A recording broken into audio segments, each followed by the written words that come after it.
I'm heading off on my summer holidays soon, and in today's video I want to share some of the ways that I prepare collage papers before I go.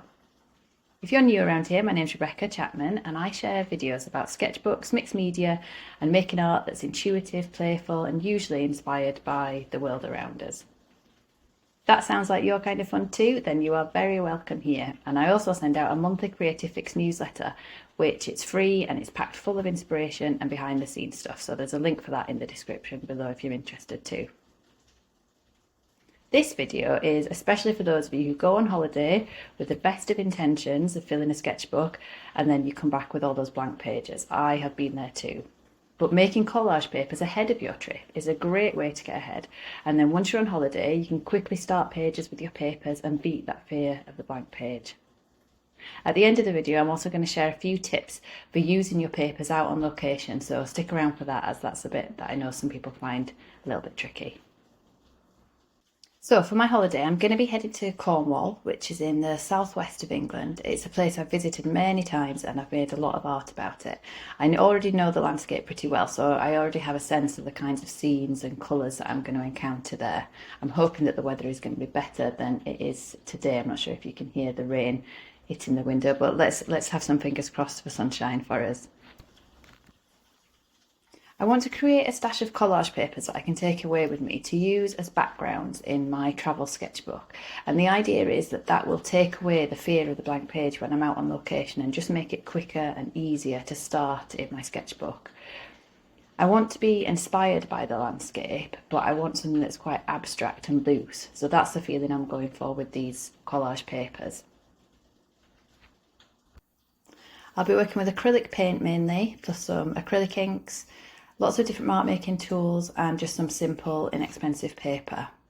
To keep the process really free and expressive, I'm using some flow improver added to my acrylics to make them a bit more fluid.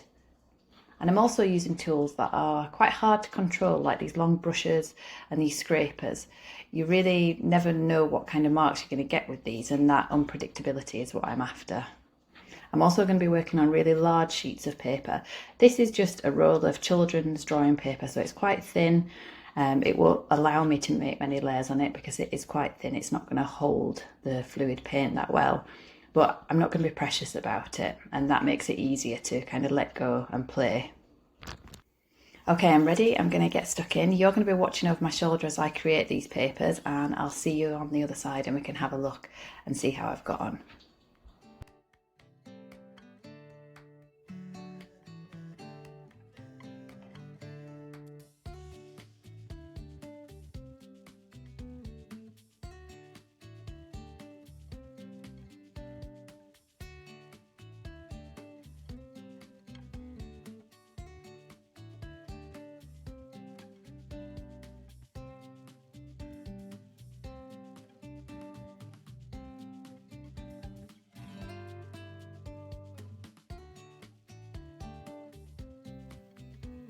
When I'm working on these collage papers, sometimes it can be hard not to get fixated on what these papers are going to be used for in the end. So creating a landscape inspired sketchbook page, it's hard to kind of stop yourself from wanting to create those landscape elements in the collage papers, and sometimes I find myself trying to create a scene and I have to remind myself that that's not what I'm trying to create. What I'm trying to do with these collage papers, they're going to serve as a starting point to my sketchbook pages, so they only need to have the bare essentials, if you like. I'm trying to allow them to capture the energy of the landscape, the colours, the textures, the marks. I'm not trying to recreate a landscape in these collage papers. So when you're working on them, try and really focus on just the process of using your materials, using your tools that you've got, and try and let those lead the way rather than the landscape.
Right, so these are the papers that have survived the washing line. I tried them outside and it's quite a blustery day, so some of them have ripped a little bit, but I don't mind that. It's created some really interesting textures with the paint.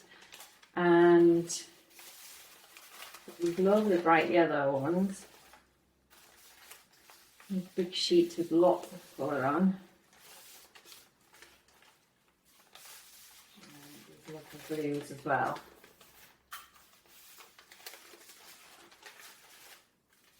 First thing that I'm going to do is to cut these down to a bit more of a manageable size, and then I can show you some of my favourite bits from these.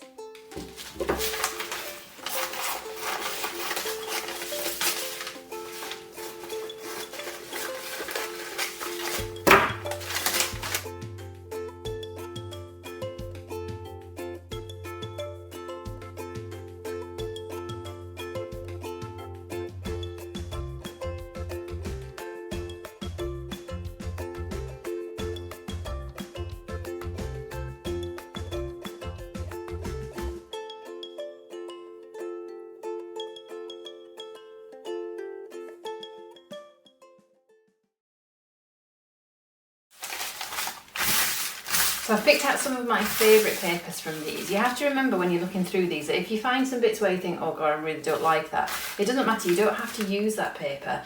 And also remember that when you're using these in your sketchbook, you're probably only going to be using a small section of them. So for example, some of these went too heavy for me, a bit muddy. I went in too much with this sort of browny grey colour, which I don't like, with the blue. So I won't use those. I'll maybe work over them for something else. But then I'm going to work for this project. I like this one where I've got these two streaks of kind of a bright yellow and then this dull sort of sandy colour as well, which I thought would be useful for when I'm trying to do sort of beach inspired pages. This one I love that sort of the brush that I had, the long brush, where I was flicking it and getting these painterly marks. I absolutely love the effect that that's given on there. It kind of reminds me of seaweed or something like that in a rock pool.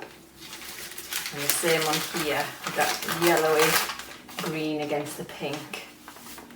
And then this one I really like as well, where the blue smeared with the silicone scraper onto the paper. I really like that, the smoothness.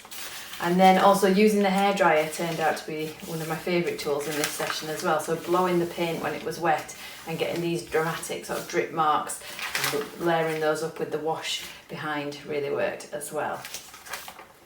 So when I'm using these in my sketchbook, I'm thinking that I'm probably going to be using them whilst I'm working outside. So what I need to do is to make sure that these are a manageable shape. The sketchbook that I'm taking is this one, and it's got a little pocket at the back, so when I'm going out for the day I'll put a few collage papers in the back of that. So I need to make sure that the collage papers are small enough to go in there. So I'm just going to tear a few of those down. And my other tip for using collage papers when you're out on location is to secure them with a clip, so something like this. So once you've got your smaller papers,